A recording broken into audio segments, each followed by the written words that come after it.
Di ba ang buhay minsan parang isang labang walang pahinga? Ang daming gustong maabot, ang daming gustong asikasuhin. Talaga namang nakakapagod.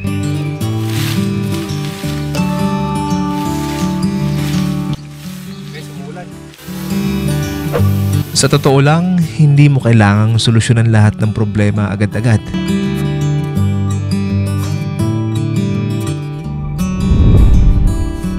Tao lang tayo. Importanteng huminto sandali at magpahinga. Kaya tara nang maglakbay, kaibigan. Damhin ang kalikasan at mag-enjoy sa biyaheng ito. Habang ipinapaalala mo sa sarili mong, oo, kaya mo to,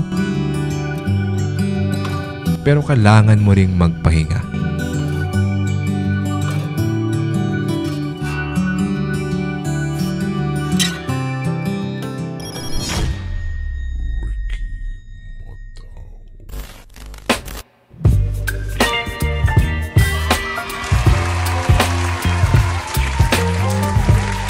This thing on? Alright. What is going on, people? This is your boy Ricky Boy po ng Ricky Moro PH. Isang napakagandang hapon sa inyong lahat. Oh my goodness, it's been a while. Maraming salamat po sa mga nag-intay talaga ng ating pagbabalik, no? Una sa lahat, gusto ko po mag-sorry. Sorry po talaga. Pasensya na kung medyo natagalan tayong hindi nakapag-upload ng video, no? Kasi ang dami pong nangyari sa ating buhay. Ang dami mga pagsubok na damahan sa buhay ng Ricky Boy niya. Basta hindi ko na lang po i-detalye, pero medyo matindi yung pinagdaanan natin. Salamat sa Panginoon, no? Kasi napagtagumpayan natin yung mga bagay na yun, no? Sabi ng pastor ko dati, ang Diyos ay hindi nagbibigay ng isang pagsubok na hindi natin kayang lampasan. Andito tayo ngayon sa Pililla, Rizal. Madadaanan lang natin yung windmill ng Pililla, pero hindi tayo dyan pupunta. Kung mapapansin nyo, ewan ko kung kita nyo, no? Marami tayong dala ngayon. For today's video, magka-camping po tayo, no? Pupunta tayo sa isang sikat na camping site somewhere in Laguna. Wow. One of our subscribers kasi sabi, pupunta raw tayo ng Cavinti, Laguna, kasi marami doon campsite. And that's what we're gonna be doing today, people. Hindi ko muna sasabihin kung ano yung pupuntahan natin lugar, no? Mamaya malalaman nyo rin naman yun, eh. Ang kagandahan po doon sa pupuntahan natin lugar, solo po natin yung buong camping area, no? Ayun, no? Pililla, Rizal, windmill ng Pililla. Ang sarap mag-vlog. Ay, na-miss ko kayo, guys. Promise, tuloy-tuloy na natin to. Time check, mga kaibigan, it's 2:44 in the afternoon. And once again, this is your boy Ricky Boy po ng Ricky Moro PH. Ganda ng tanawin, guys. Hindi ako nakasuot ng isang gloves kasi nagpipindot-pindot ako sa ating mga camera. Mahirap magpindot-pindot kapag may gloves, eh. Banking. Kala mo marunong mag-banking. Ganda ng tanawin, guys, oh. Nakaka-relax. Ay, lalaki ng windmill, grabe.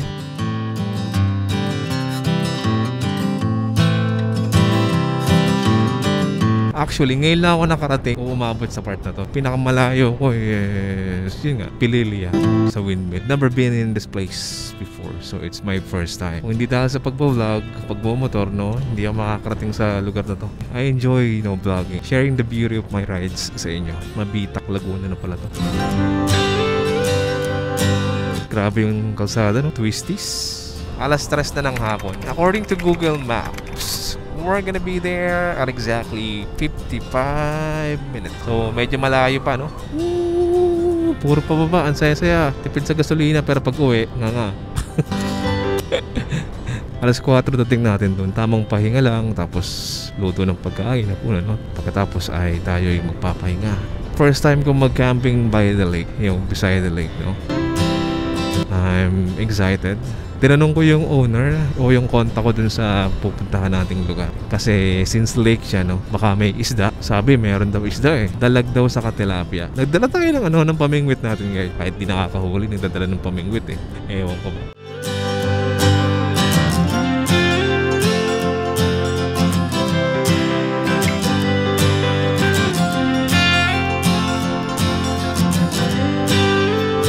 Lumban! Welcome to Lumban, Laguna. Dito tayo sa Lumban, guys.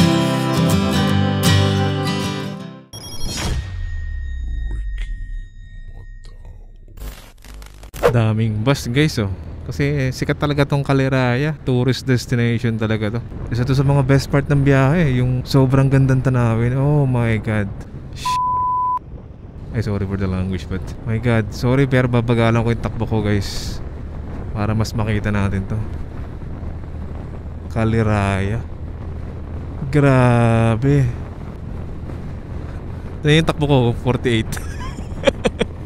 Ay, ganda. Pwede kayong pumunta na sa lugar na yun.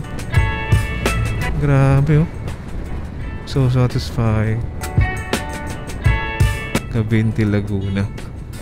Nag-camping na sila sa tabi ng kalsada. Panis. Ang lamig dito guys, grabe. Oh my god. Napakaganda ng simoy ng hangin. Caliraya Ecoville. Yung sikat na Caliraya Ecoville. Yan. Ito yata yung gate ng subdivision eh. Ito.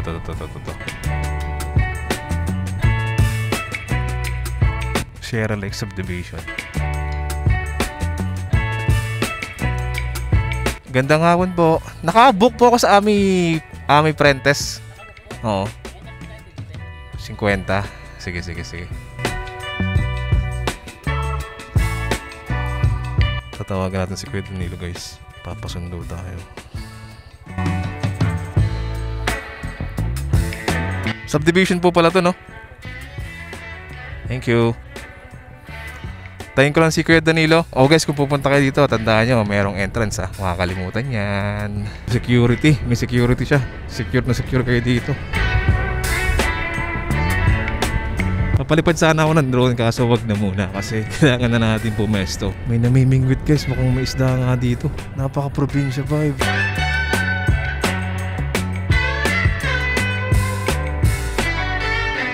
Kampopot. Kampopot campsite. May matutuwa na naman yun sa Kampopot na eh. Ayan, buti na lang talaga nag-Corsa tiles tayo kahapon. Grabe. Nakatay sa kabila.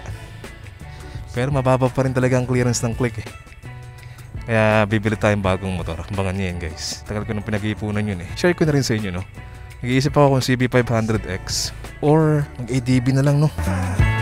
Huwag na muna tayo mag-bike. Basta bahala na. Basta something that will give us a better ride. Kasi ang kahinaan talaga ng scooter is itong mga putik-putik na ganyan. Yan ang kahinaan ng ating motor. May mga isda dyan Kuya Danilo?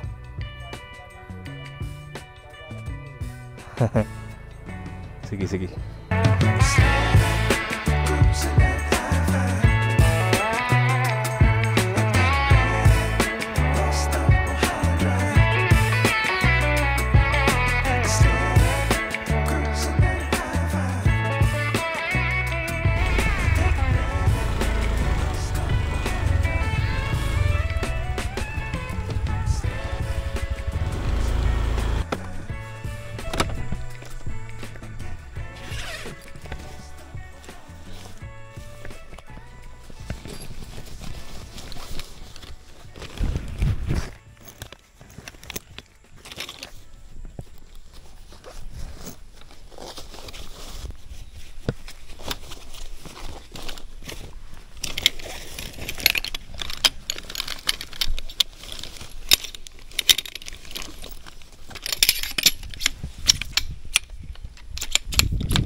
Mabad sa lawal ko guys.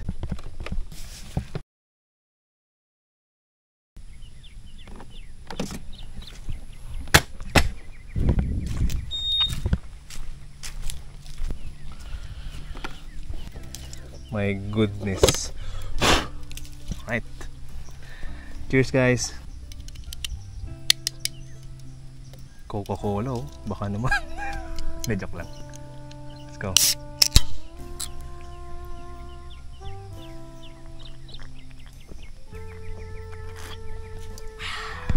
Ganda ng view. Grabe. Motor natin ang kawawa. Si Ruby. Hindi naman pang trail eh. Napasubo na naman. Pahinga lang tayong konti guys kasi medyo diretso yung biyahe natin. 3 oras. Huminto tayo ng konti pero hindi siya talagang pahinga eh. So nakakapagod. Ganito yung mga gustong-gusto nating mga taga-syudad eh, no? Alam mo yung nakaka-stress na usok, ingay, overpopulation, pollution. No? Ito yung mga hinahanap natin. Relaxation.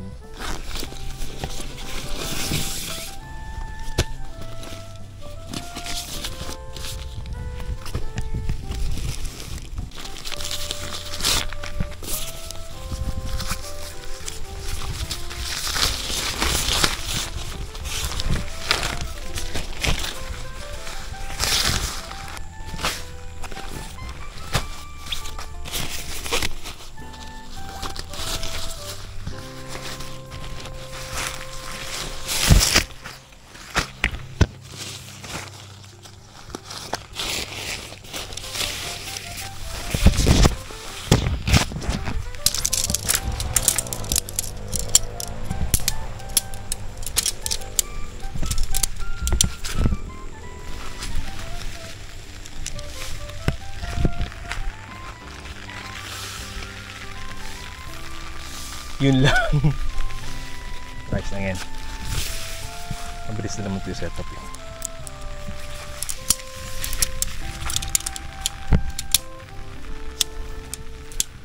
Di yan tutuloy.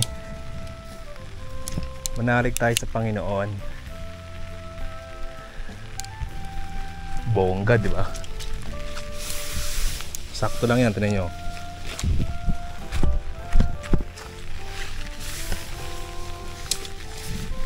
Mabilis tayo mag-setup ng tent eh.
Yan, tapos na tayong palipad ng drone guys.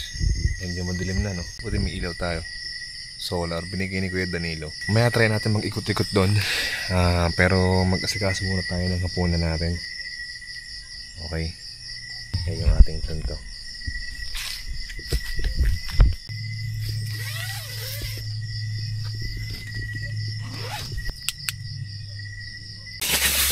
Patasin yung mga ilaw natin dala. Kasi walang kuryente rito guys, kaya dapat madami kayong dalang ilaw.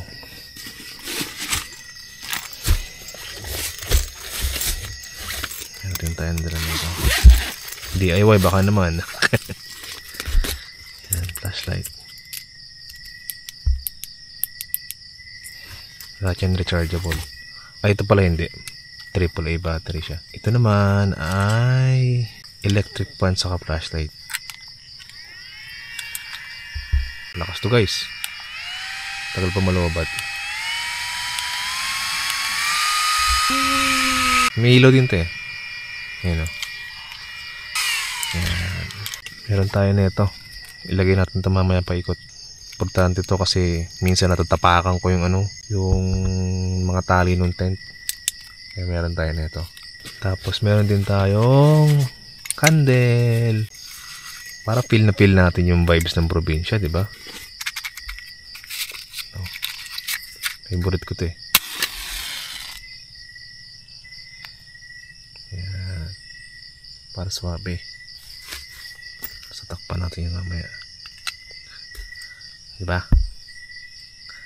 Pero mamaya na yan kasi magluluto pa tayo. Bango nung amoy ng usok. Adik. Ito yung pang malakas akong ilaw eh. Magnetic siya. Pwedeng idikit sa motor. Malakas to guys. Yan nyo Yan. Tindi diba? Pwede rin siyang front facing.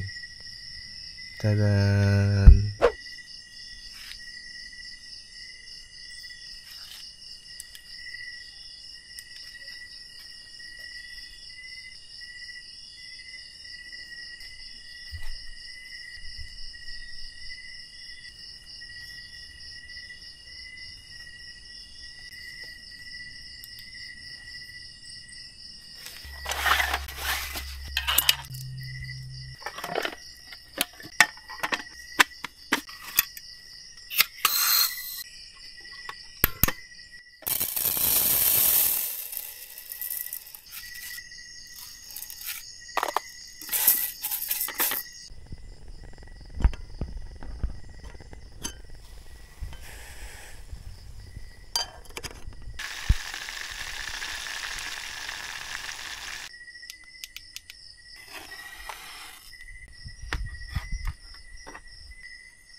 Tapos na tayong kumain guys, tapos na rin tayong maligo.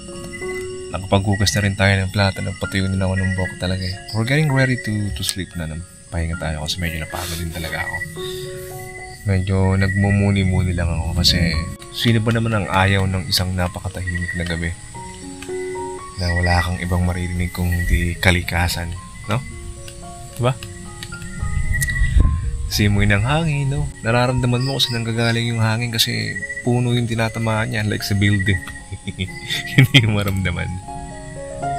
Wala kang naririnig na ingay ng mga sasakyan, ng mga busina, mga party-party, no? Walang crowd pollution. Sarap ng hangin, napaka-relaxing. Sa kabilang side, dito sa side nito guys, it's the lake. Actually, may pakinabang pala na nakabaliktad yung ano natin eh. Pintuan ng tent. Kasi kapag doon nakaharap, walang ilaw. Yung ganito kagandang gabi, it makes us realize and appreciate life even more, no? Mas na-appreciate mo yung buhay. Ay, papahingang malalim na lang si Ricky Boy. So, time check mga kaibigan, it's almost 11 p.m. Papahinga na tayo kasi marami pa tayong gagawin bukas. Kailangan natin ng powers. Maraming salamat po dun sa mga umabot sa video na to, no? Thank you so much. Kita-kits tayo bukas. Samahan nyo ako, gigising tayo maaga. Hanapin natin yung sunrise. Sabi ni Kuya Danilo dito daw eh. Let's see.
As usual, wala.